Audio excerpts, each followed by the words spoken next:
Let's look at the data. Right now, there is a massive structural conflict playing out across the entire market. It's an information war, a high-stakes battle over who gets to see the data and who gets to operate in the dark.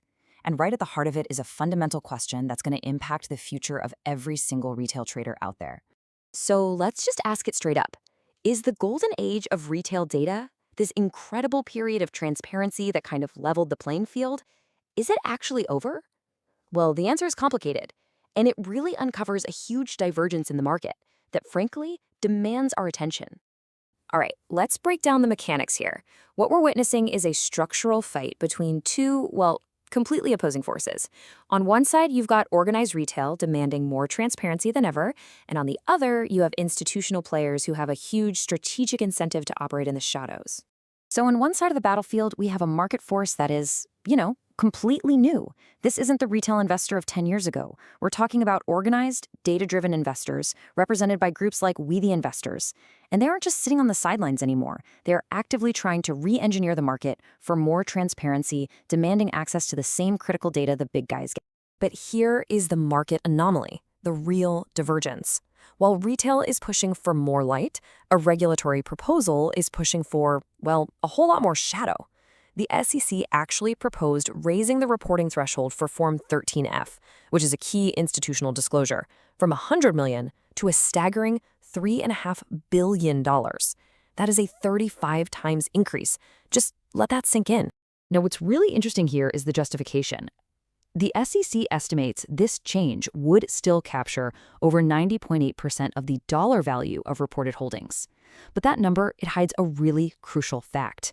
It would eliminate our visibility into the positions of nearly 90% of filers.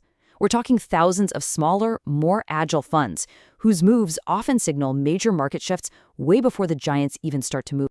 So, let's get specific. What data are we actually talking about here?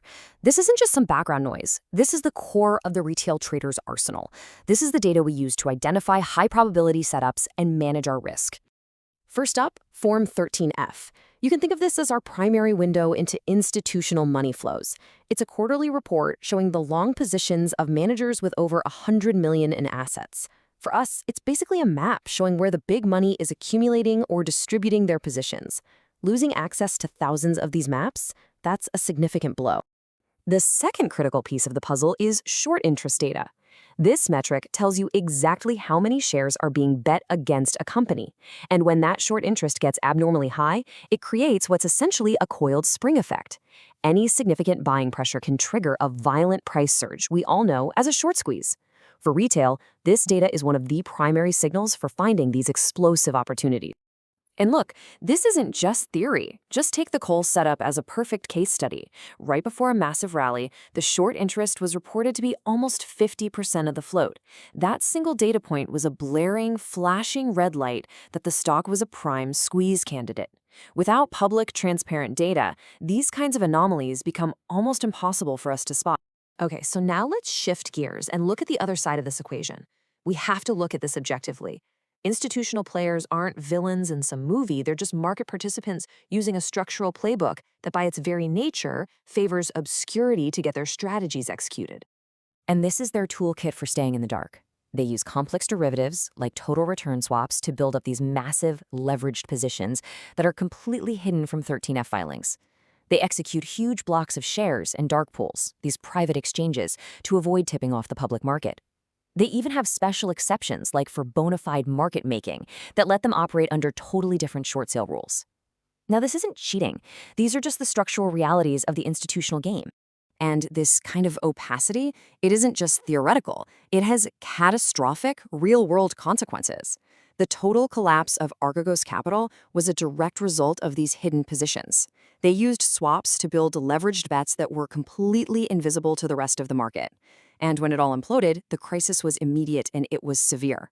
As we, the investors, pointed out, if there had just been proper disclosure, the whole thing probably wouldn't have happened at all.